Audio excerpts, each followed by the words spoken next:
지방의회 해외 연수는 외유성 논란이 잇따르며 단골 비판 소지가 된 지 오랜데요. 제도의 취지는 좋지만 이 내실 있는 연수가 되기에는 여러 한계가 존재한다는 지적도 이어지고 있습니다.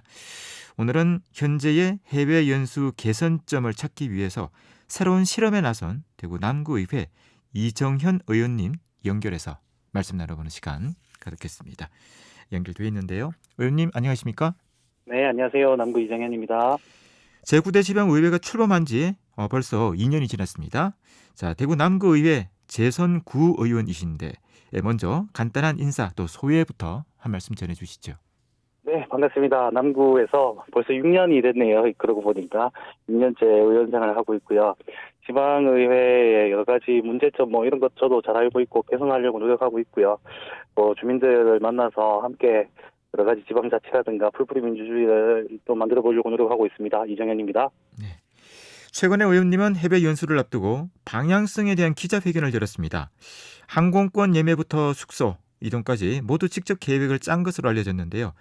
어떤 연수인지 계기와 목적을 전해주시겠습니까?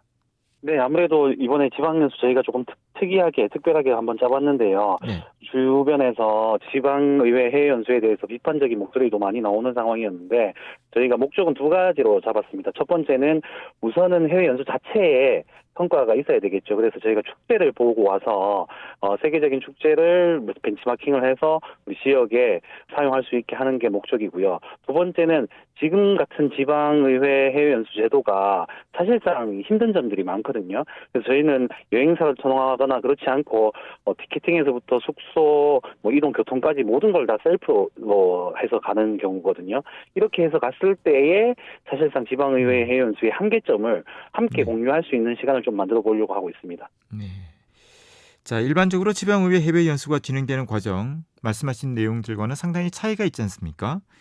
그런데 현재 해외 연수 관련된 규정을 보면 좀 현실적으로 제대로 된 연수를 하기 어려운 한계가 있다 이렇게 말씀을 하셨는데 어떤 부분들이 있는지 좀 자세하게 전해주시겠습니까?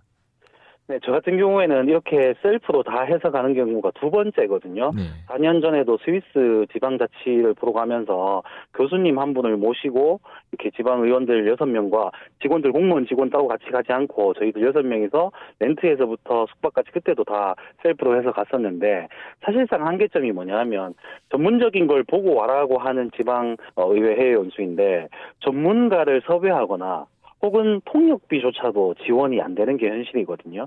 사실상 해외에 가서 체류비 정도만 나오는 게 제도로 설계가 되어 있는데 지방의원들 입장에서는 가서 쓰는 돈이 더 많아지는 거예요. 전문적으로 하려고 하면. 그렇게 되니 전문적으로 하기보다는 그냥 여행사를 통해서 정말 해외여행 다녀오듯이 다녀올 수밖에 없는 구조를 가지고 있는 거죠. 그리고 표준화된 지방의회 해외연수가 있는 게 아니고 각자가 알아서 지금 가게 돼 있는 시스템이거든요. 그래서 제가 생각하기에는 행안부라든가 정부에서 표준화된 지방의회 해외연수 시스템을 조금 만들고 그리고 실질적인 비용을 지원한다는 게 더 중요하다고 생각하고 있습니다. 네. 자, 해외 연수 제도 이 자체와 관련해서 표준화된 시스템이 필요하고 또 실질적인 지원 제도도 이런 부분들이 좀 더 보완이 돼야 된다 이런 말씀이신데. 네네. 자, 구체적으로 좀 어떤 것들이 필요할까요? 예를 들자면 저희가 전문 교수님을 데리고 갔을 때 모시고 갔었는데 비행기 티켓 비용에서부터 숙박비 거기다가 교수님 섭외비까지 저희 이제 지방의원들이 직접 내야 되거든요. 이 비용을 만들 수 있는 시스템이 아예 없는 상태입니다. 행안부에 질의를 했을 때도 그 비용은 줄 수가 없다라고 답변을 하시더라고요. 그러면 전문가와 함께 가지 않는다면 사실 지방 해외 연수라는 게 전문성을 띄는 게 더 중요한데 그 비용이 없으니 그 비용을 일단 만드는 게 첫 번째인 것 같고요. 두 번째는 전문적인 해외 연수 어떤 시스템이 만들어지면 좋다는 생각을 많이 하고 있거든요. 예를 들어서 일본이라든가 유럽에 있는 지방의회를 찾아가는 경우에는 저희가 국가에서 이미 시스템만 만들어서 신청을 받아서 가는 것도 충분히 할 수 있을 것 같거든요.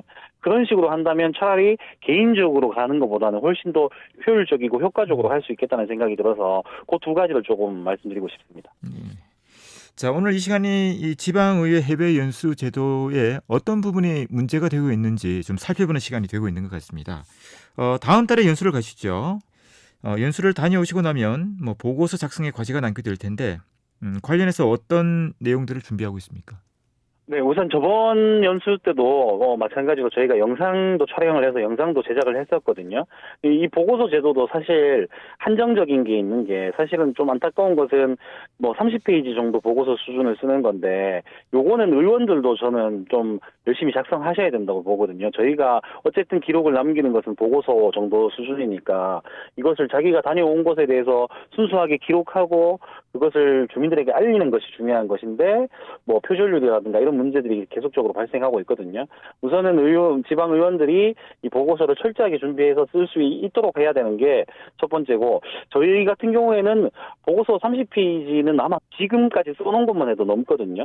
네. 그래서 해외 연수의 문제점에서부터 해외 연수 제도적인 한계 그리고 지금 해외 현장에 갔을 때에 우리가 듣고 겪는 것까지 한다면 보고서 내용 뭐 양은 뭐 문제가 없을 것 같고요. 저 다른 뉴스 업체랑 신문사와 함께 이걸 5회 정도 연재해서 발표할 예정이고 영상을 제작해서 영상도 발표회를 가질 예정입니다. 그래서 이렇게 해외 연수를 다녀올 수 있다는 것을 주민들에게 보여주는 것도 저희 역할이잖아요. 그런 것을 좀 만들어 보려고 하고 있습니다. 네. 자, 제9대 지방의회가 이제 반환점을 돌고 있는데요. 남은 2년의 임기에 어떤 계획 갖고 있으신지 또 전하고 싶은 말씀 듣고 인터뷰를 마무리하겠습니다. 네, 사실 지방의회 의원을 해보면 3년차가 가장 중요한 것 같습니다. 항상 2년차 때는 총선이 있어서 2년차까지는 첫 해에서 들어와서는 정신없이 보내고 2년차 때는 총선을 지내야 되니까 3년차 때 사실 많은 일들이 일어난다고 저는 생각하고 있거든요. 저는 지금 이 3년차 때 준비하고 있는 게 경북에 우리 대구 경북 대표로 비례대표 임미애 의원님이 이번에 당선이 되셨는데 임미애 의원님과 함께 지방 자치단체 제도에 대한 개선에 대해서 선거법 개선에서부터 같이 얘기를 하고 있었거든요. 그래서 지방의회 의원으로서 이 지방자치 제도라는 것을 개선하고 조금 더 나은 방향으로 갈 수 있게 만들어 보려고 하는 게 지금 목표입니다. 사실 뭐 해외 연수뿐만 아니라 지방의회 무용론이 나오고 있는 상황에서 지방의원들이 이런 것들을 조금 더 적극적으로 얘기를 하고 주민들 대신해서 목소리를 내야 된다고 생각하고 있거든요. 지금부터 내년 혹은 임기 마칠 때까지 지방의회 개선을 위한 좀 노력을 하려고 생각하고 있습니다. 네. 말씀 여기까지 듣겠습니다. 잘 들었습니다. 네, 대구 남구의회 이정현 의원이었습니다.